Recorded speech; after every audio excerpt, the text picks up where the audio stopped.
This is a show about the path less taken, a show about a rocky path of patience and persistence in equal measure. What you ultimately find down this path is passion, a passion for live electronic music. Welcome to Hardware Road. And with this episode, we welcome Vessa'a. Hello. So what I wanted to ask you first is, how is your little one? Yeah, she's good. She's great. Yeah. I have a 2-year-old daughter, and yeah, she's amazing. I can't praise her any higher. It seems like your career has taken off since you've had her almost. Because I remember seeing you, being pregnant. Yeah. Which I think when you first came onto my radar, and then I think you might have played a Hardware Theory or something, or would that be about right? Yeah, that was after I had her. So, I kind of started doing hardware stuff around end of 2019. So 2020, we obviously know how that all went down. Yeah. So I was just getting started. I started playing a few gigs, and then we were locked down. And then towards the end of the lockdowns, that's when I became pregnant. And that happened to a lot of people. Yeah. It was the right time for us as well. Yeah. It wasn't just circumstance. Mini baby boom around that time. But definitely. So then I felt like when I was pregnant, I was really exhausted. And then I had my daughter, and there just wasn't any time for me to do anything creatively. I was 100% focused on her. And that was actually really hard for me. I kind of went into a bit of a depression spiral because music has been, as you mentioned to me earlier, that it's been a part of your life since you were a child. So. Yeah. So I was just starting out doing my live thing, and then in lockdown I was itching to get out, and then I was still making lots of music, so I was really happy with it. And then had my daughter, couldn't have been happier. That was my decision, and that's what I wanted to do. But I didn't realize as a woman how much you just need to be that rock for that little one. And so the first year that I had her, I tried to play a few gigs, and it was really hard. Yeah. It was just hard to get the time to practice. It was hard to be away from her. There was one gig that I played at Northgate Theatre. Okay. And it was an opening set, and I had to bring her into the green room because she was still breastfeeding, and I had to set up, and she wasn't taking the bottle yet, and so I had to feed her in the green room, but it was an over 18 venue, so as soon as doors open, she had to get out. So it was Serious? Yeah, they were she can come in for the rehearsal, but you're kidding me. Yeah, your baby's going to wander up to the bar and get a drink, getting on the piss. That's a little bit odd. So things like that were really hard. And I think now that she's a little bit older, I think when she sort of became 1 year old or 1.5, things got a little bit easier for my partner and I to juggle. And I think the lack of connection with my creative outlet for that period of time was so just sad for me. It just made me really upset, and it just... Was there a mild depression, would you say? Yeah, definitely, 100%. Yeah, and I feel now that I've got the time to do it, even though I have less time than I did before, it's every moment that I have, I need to maximize it. So I am doing the most that I can at all times, and that's just what makes me the happiest. And I feel having experienced life without it, I just know that I can't live without it. I just have to do it. I just have to keep doing it, and I'm juggling work and her and music and sleep and eating. Yeah. But I just try to keep it all balanced, and she's obviously still my highest priority, but it's family first, a very close second. yeah And of course, it's how but the passion is secondary to life, and and another life as well. So you're getting very busy though. You're getting a lot of gigs of late. So how have you been handling that? So what you're saying to me, well, I suppose you've basically said that you got a better balance with that now, because from the first time I heard you play live, which would have been the first 150 gig in February this year, to the last one we just had last month. Mm-hmm. Yeah. There was a stark difference, and well, I can say improvement, really, as far as my ears are concerned. Anyway, Yeah. So you must be, in saying what you said, like putting in that time and valuing it so much. Do you find that you're doing more because of you have less time? And I think so. Yeah, I think I just know that I need to use my time wisely. But one thing that I think I've noticed with my journey, like I've been doing this since 2020, and I've found like one thing that I've kind of like taken on as like a core value now is the idea that like every like little bit of time that you contribute to what you do, it adds up and like compounds. So I just make sure that like the time that I use is really intentional and I use it wisely, but I also can't do more than I can do right now, but it'll all add up. So I'm kind of like, I want to be the best musician that I can possibly be. Like I just want to play the best that I can be, have my creative work be like amazing and perfection to my own standards. It's not really about like, you know, being the biggest artist or anything like that, but like my creative work is so important to me. But every like little bit of that, like a bit of time that I put into things, like builds a large body of work, whether I release it or not. And that to me is the most important thing. So that's probably why you see a great improvement. And I hope that like by the time sometimes my partner and I talk about what kind of music am I going to be making when I'm 60? Like I know that I'm never going to stop doing this. And if this is what I'm doing now, like imagine when I'm 60, you know, like well, it I'm completely still going to keep different going. as well. Music is it's a progressive art form, like, and great bands and great artists, they don't stand still. Yeah, it was interesting that you say that also, because someone put something up online, and someone was basically saying that they must own a label or something, and they basically said, don't send me or don't release an album until you have 1,000 followers. And I just got on there and said, what are you talking about? How are you even supposed to get to the point confident enough to, or even have 1,000 followers, if you aren't even going to be confident enough to release some music or write music? And, you know, even like, because for myself, I didn't have 1,000 followers when I first released an album.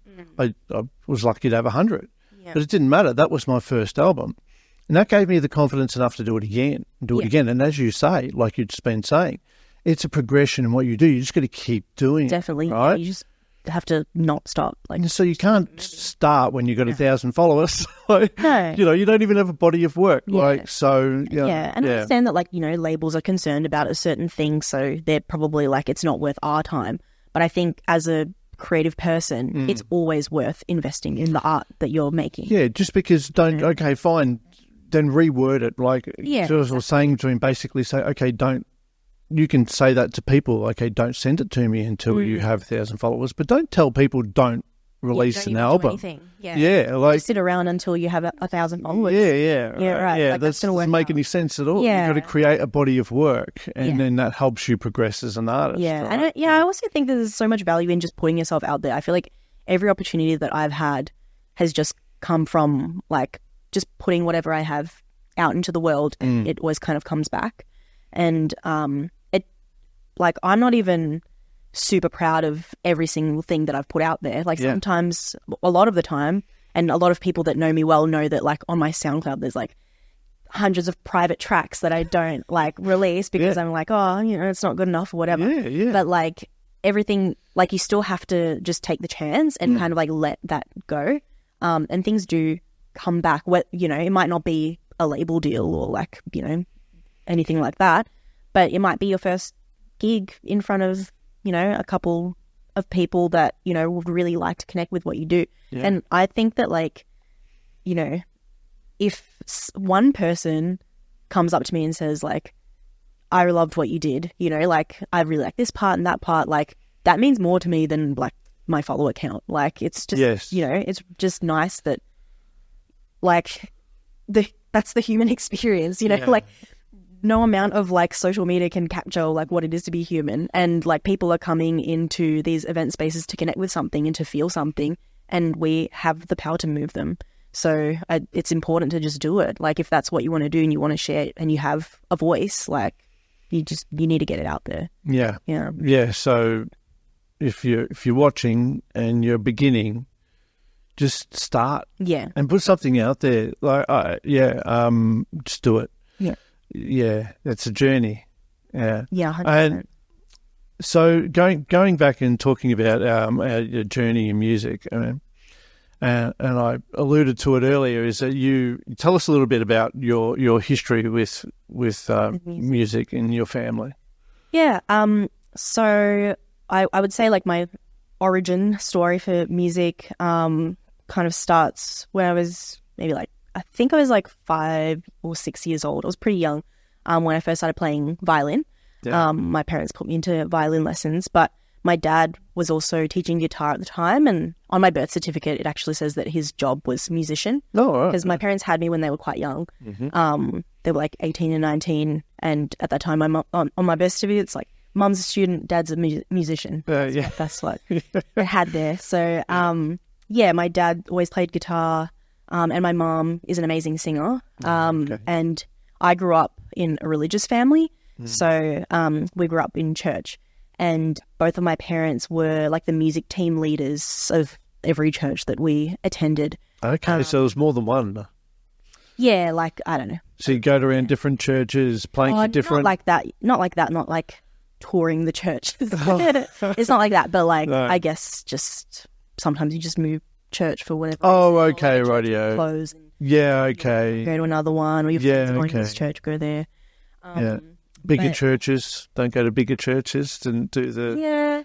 Yeah, we were part of a big church, but they had like multiple campuses. So I think like the most intensive period of me like becoming a musician or like being super connected with music and performing at church was when I was like 13, 14, and we went to a Spanish church. So that was like a small church that was like a smaller campus that was part of a bigger church. Yeah. So that's actually where I met my husband, and Okay. my husband is a drummer and he plays the bass as well. All right. So you we played with him. Yeah, so we played in church together. That's Nice. like how we met. Yeah. It's like the silliest story, but That's very romantic, I you guess. could say.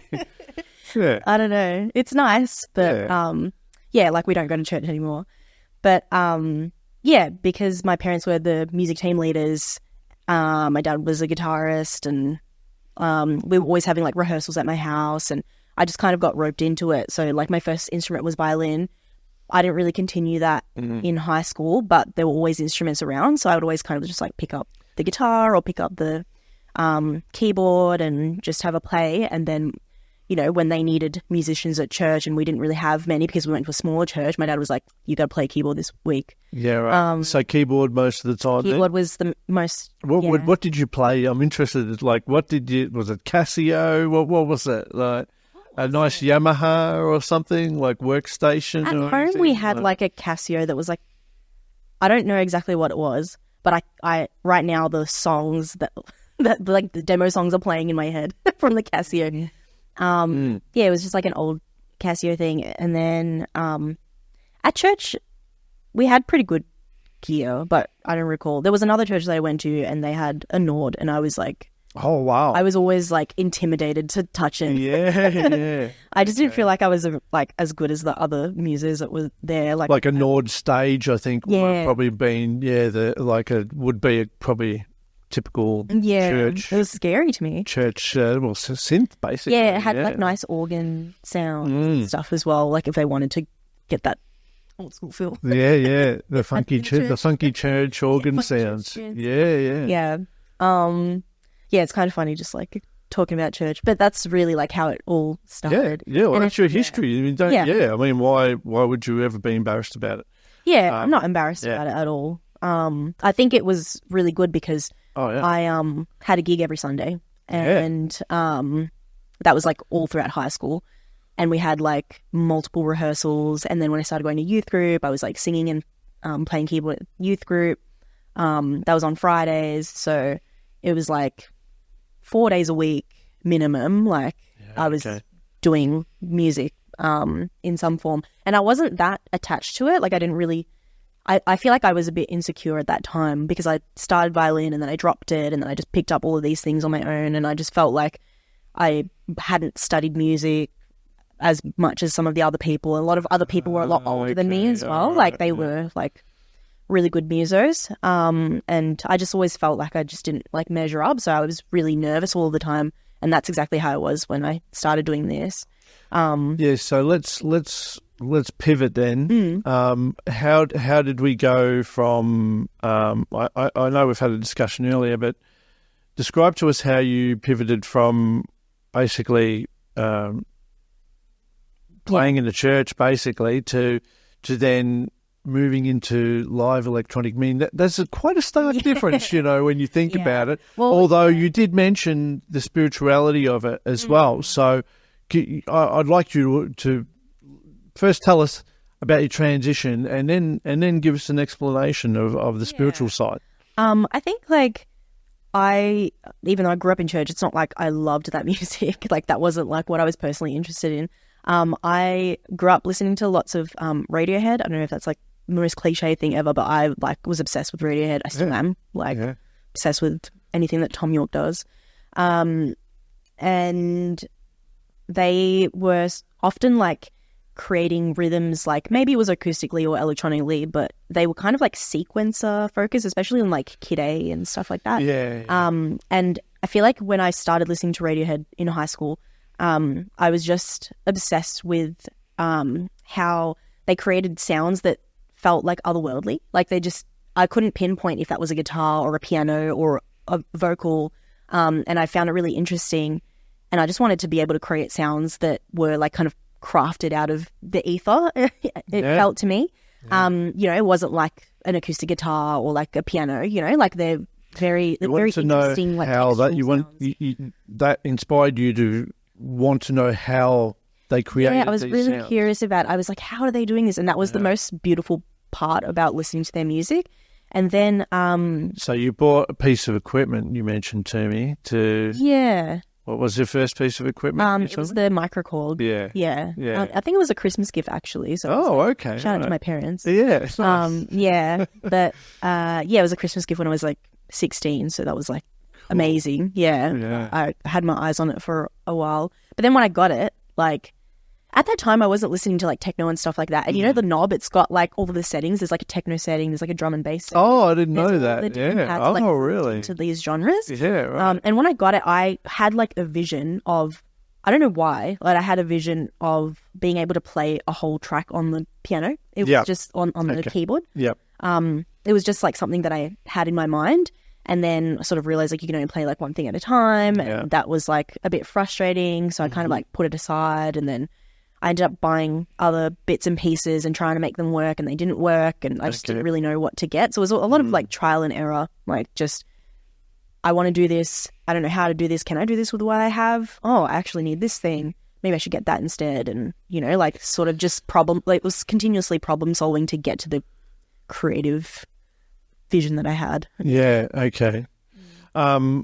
You were saying, because you're talking about, through your transition, you also discussed, because we were talking about, because we both grew up in Dandenong, and we already had a discussion. We won't go into it now about upbringings. Yeah, and it's for those that don't know, it's sort of like an industrial working class town in the outer eastern suburbs of Melbourne. So it's lower socioeconomic upbringings.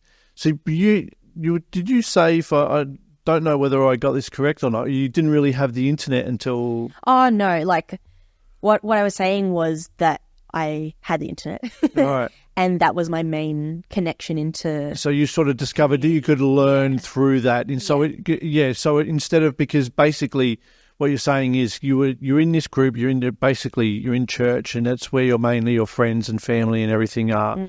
And so your internet was the connection to everything outside of where you wanted to expand your creative process, and the internet was the link to that? Definitely. So is that what you're saying? Yeah. Yeah, Right. I feel like I grew up at a time where like there wasn't so much social media, but there was still like forums and Yes. there were like blogs and things like that. So I was often like looking for music. So if I liked an album, I would like Google that album and then MySpace. kind of like, MySpace. Yeah. And I would try to find out what the genre was, try to find out, like I would type in what are similar like bands to this band, and then people on forums would be like, I listen to all these, and I would listen to those.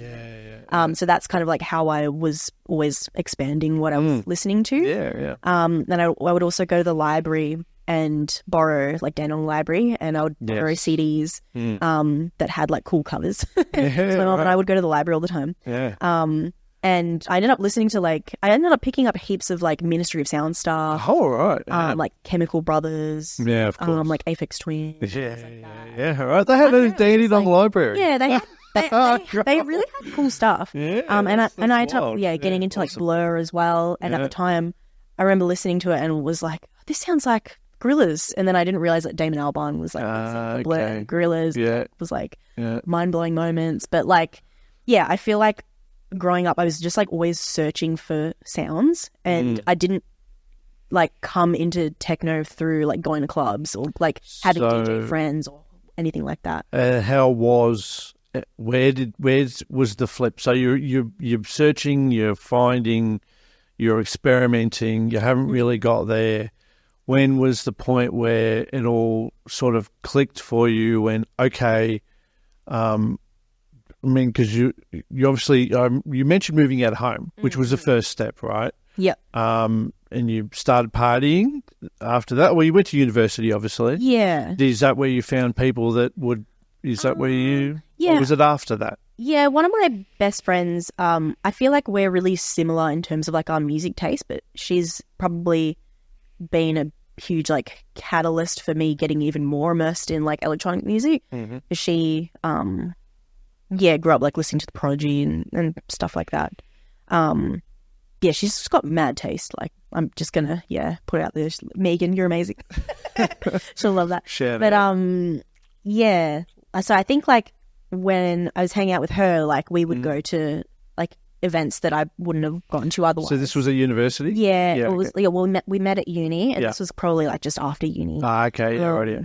And like we'd still go to cool things now. Like she's in London now, but she's going to better events than I can dream of. I won't go into that. But I wasn't much of a partier though. Like I'm not like I don't know, like going to house parties or like just getting on it. Like I'm not very much that way. It was always like, it was always an event. How like the music is so interesting, or like this sounds like something that I listened to years ago. And even like the other day, I went to like an operatives gig and Machine Drum was playing and my sister was supporting. And I was like, I found out about Machine Drum because Radiohead had a blog called like Office, or it was like Office Sounds or something like that. Right. And they would list like 10 songs that they were listening to in the office this week. Nice. Cool. And there was like a track by Machine Drum called Come One. It's like COME1.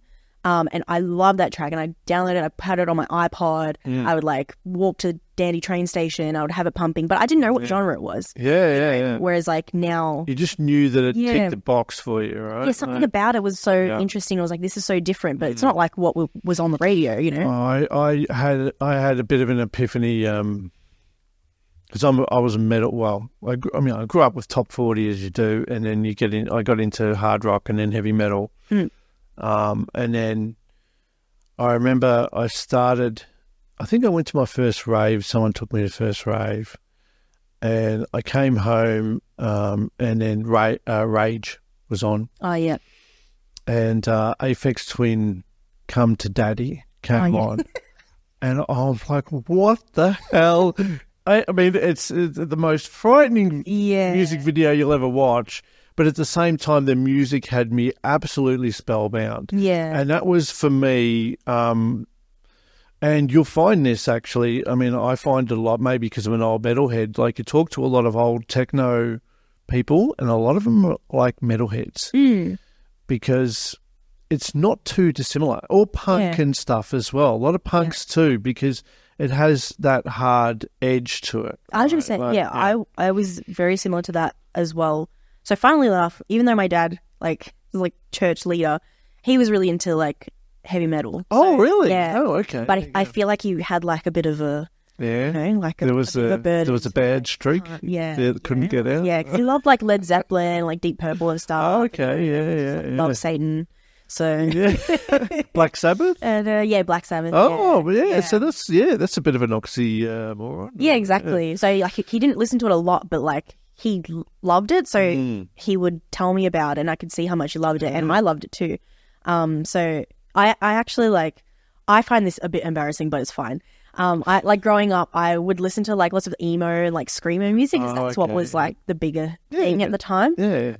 So I was listening to a lot of like emo adjacent music that was like heavy metal, like metal stuff. And other punk kind of progressive metal, sort of prog metal, I think they call it now, sort of became a thing. Yeah, and that was where emo moved into. Yeah, it sort of molded. It was like. Metalcore, was it? Yeah, it was sort of like it, because goth used to be a thing, but that was separate to metal. But even though it was similar, and then somehow I think they all merged into emo somehow. Is that, am I wrong? It's just like if you're screaming, it's emo. Correct. That's the criteria.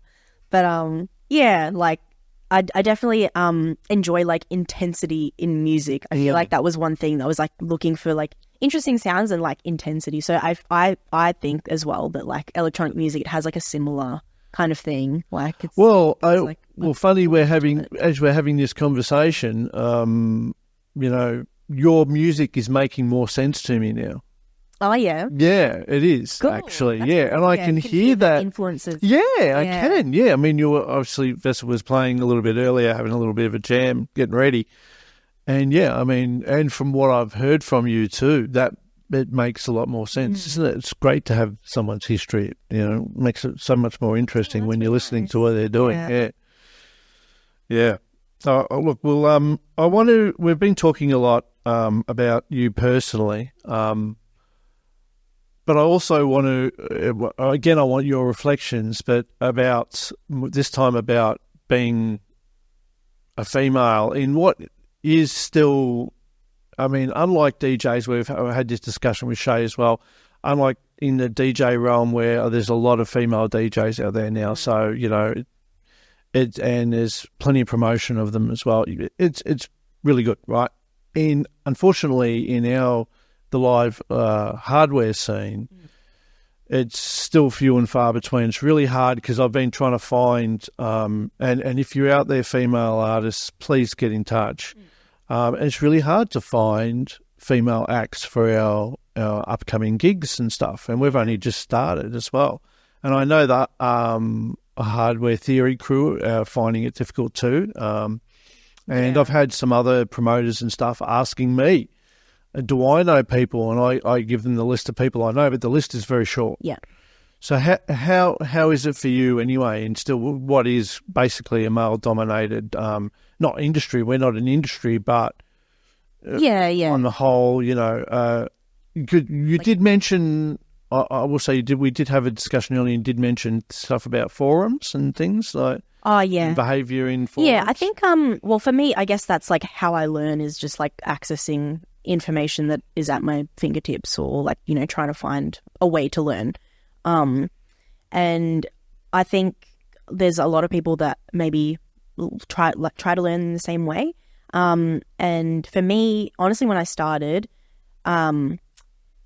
being a female, unfortunately, it felt like a barrier to entry because it felt like there was no one there that is like you or would understand you, and it felt like it was a boys' club. It still is to like. I mean, it's not. I don't want to be ashamed to say it's just a fact. It still is pretty much like that, isn't it? Like on the whole. Yeah, but I think now that I've been amongst it for a while, I know that there's like a lot of people that are open to anyone that wants to get into it. But I think it is really daunting when you don't know anything about doing live hardware stuff and you have to learn and you have to ask people, or you have to like find a way to teach yourself. And only way to do it is kind of just like diving in and cold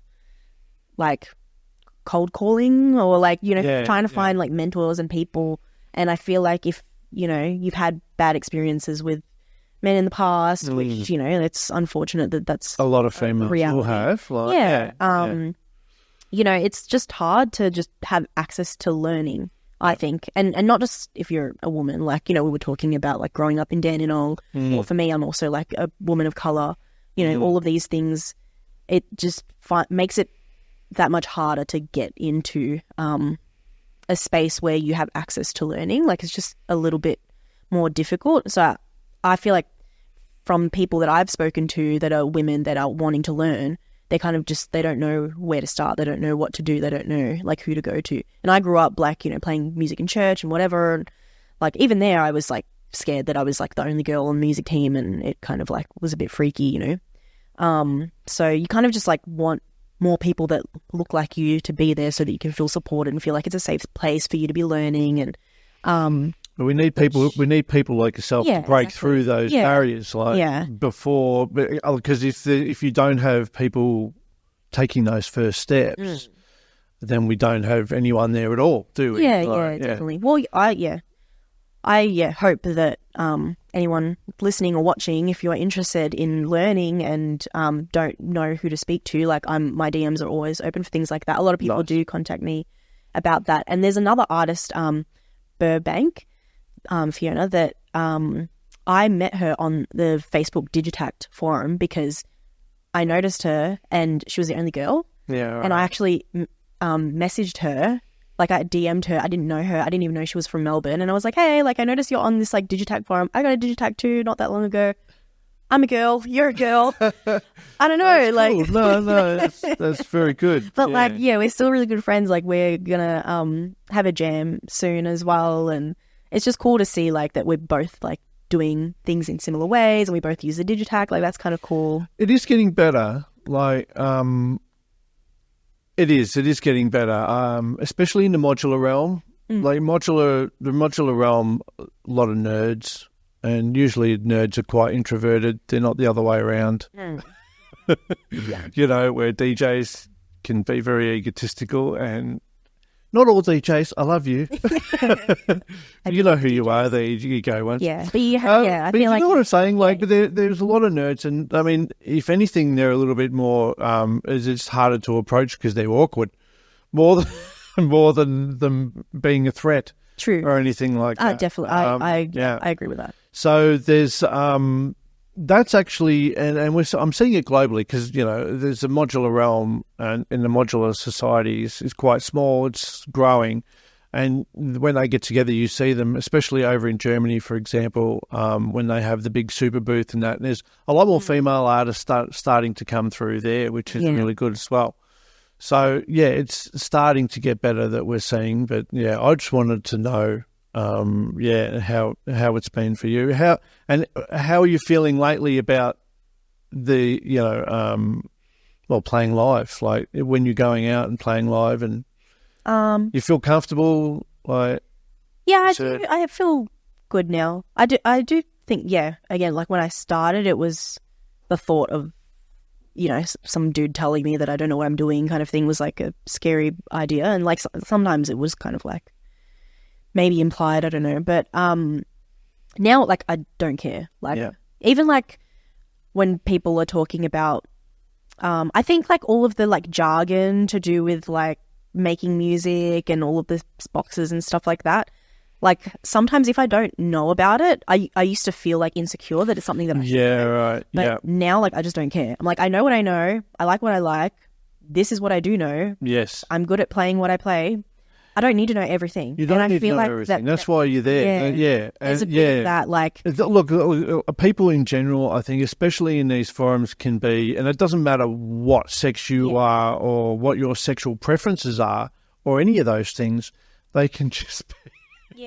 they can just be a bit opinionated about whatever equipment or whatever it is, It is a funny scene, the hardware and synth scene in that way. People have... I think sometimes people just like a little name drop, and they like to kind of like show off like what they know and stuff, and that like that serves a purpose for them. That's cool. but it doesn't mean that like I don't know stuff, you know. And just because I don't talk about it all the time. My friends do know that. Like sometimes my friends will ask me a question and be like, "So how do you?" And then I'll just start talking for like 10 minutes, and they're like, "You lost me." Yeah, like I don't know. So I feel like I'm becoming that person now. That's right. Yeah. The more that's you learn, where you actually do become that person. You just don't realize. Yeah, you do. Just so passionate about what you're talking about. Yeah, because even now I still sometimes feel insecure about what I'm doing or what I'm talking about, even though I'm still doing this radio show. You've got to put yourself out there, number one. And number two, you know more than you think you know. And David said to me in the interview, actually, because we were talking about being an amateur and being a professional, and he tells me I'm a professional, whereas I consider myself an amateur. But he considers me a professional because when you ask me a question, he goes, "You think you know more than you think you know." And it's just because you are constantly learning that you think you don't know things because you know there's a lot more to learn. Yeah, I think I'm like that a lot as well. Like, even the other night I had friends over for dinner and I was showing them something that I made and they're like, "Oh, that's really good. Like, this is really good." I was like, "Yeah, but like, you know, I wanted it to be like this and I just wanted to try this out. So maybe next time I'll do this." And they're like, "You know, can you just accept a compliment? Like, what the hell?" But like for me, I'm just like, I think because I'm a perpetual student, it's not that I'm like, what I did isn't good enough. It's like, I want it to be a lot better. And like, but that's what I mean. Like, there's no like end in sight for that. It's perpetual. Like, I'm always going to be learning. It's always going to get better. Yeah. Even if you make a track that you love or do a piece of music or play live at any point and you love that point, and in that moment it was gorgeous and wonderful and you were loving it, it's fleeting still, right? Yes. You still got to move into the next thing. Exactly. It doesn't last. You've got to keep progressing, as you say. Yeah. And I think I've experienced it a bit because I'm a graphic designer. Like one of my old creative directors would say, as you're creating something, you're learning about doing it and then you sort of like master that. And so you've already surpassed it through the act of doing it. So you kind of are always better after you finish something, and when you look back on it, it's not as good as the next thing that you're going to do, but like that's just how it is. Like you can't be insecure about it, or you can't let that like stop you from putting more things out. Like it's always going to get better. I think if you care about what you do. Like I was saying earlier, I've already seen the progression in years. It's so nice to hear that. A few months really. I wanted to also ask you about because it's something you haven't perfected yet. Because you're singing and your vocals, you're trying to get them within your hardware set. So tell us more about how you have tried and what you want to do. Because this is, speaking of progressions, this is somewhere where you want to. This is something that like I've been trying to find a way to get into my setup. Is singing. But I guess why I perform live and I don't DJ is that I like writing music and I like the live performance aspect of it. So you've never been a DJ? No. And you don't work in a DAW either? Like I use it to record stuff. And like I've made tracks in a DAW, but like it's not my first port of call. You played instruments. It's sort of like I was talking to Felix like last interview and he was the same. So he played an instrument. So even though he tried DJing, it didn't really feel anything. It doesn't feel the same. The same thing. You want to be tactile. You want to be touching. 100%. And so with singing, it's similar. Like I want to be able to sing and play, but there's like a lot going on when you're doing stuff live hardware. Like I feel like I'm thinking a lot. Yes. And so I've done it a bit where I use effects on my laptop, which I don't like, and just like might just have like a singing break, and I feel like that's it's a bit like karaoke and I don't really enjoy that. So I would love to be able to find a way to maybe like using a vocoder or something like that, like have effects that I can be playing and performing whilst I'm singing. Have you ever tried side chaining your vocals over your mix? We'll talk about that later. Then. There you go. There's a tip for you. We'll hot tip. We'll try that out. What do you think? Side chaining the vocals? I think so. It might actually work. So I'll lend you that vocoder. Oh, I forgot it. I knew I forgot something today. That's right. I'll get it. So, so we've talked about most of these things. So let's quickly talk about what you brought in then today and your current live setup. Yeah, so this is like my standard setup at the moment. I've probably performed with this setup like 6 times this year maybe. So I've got the Digitact and Digitone from Electron. The Digitact I use for drum patterns and interesting like textural samples or vocal samples. Yep. The Digitone is an FM synthesizer. Yeah. So I use that for like bass lines or interesting synth patterns. And I also sequence my Blofeld and my monologue with the Digitone. Oh, you sequence the Digitone. Oh. Yeah, I use the Digitone to sequence the Blofeld.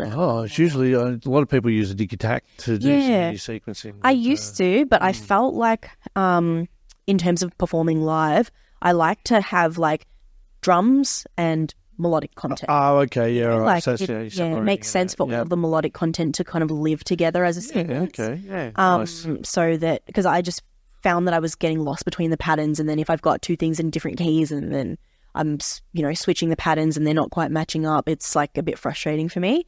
So now it's a bit more freeing to just have like drums on the Digitact, and I can, well, not just drums, like there's other samples and things like that, but it's not super melodic. So in terms of like mixing, I guess like if you're a DJ, that would be like my 2 decks. It's like drum stuff, melodic stuff.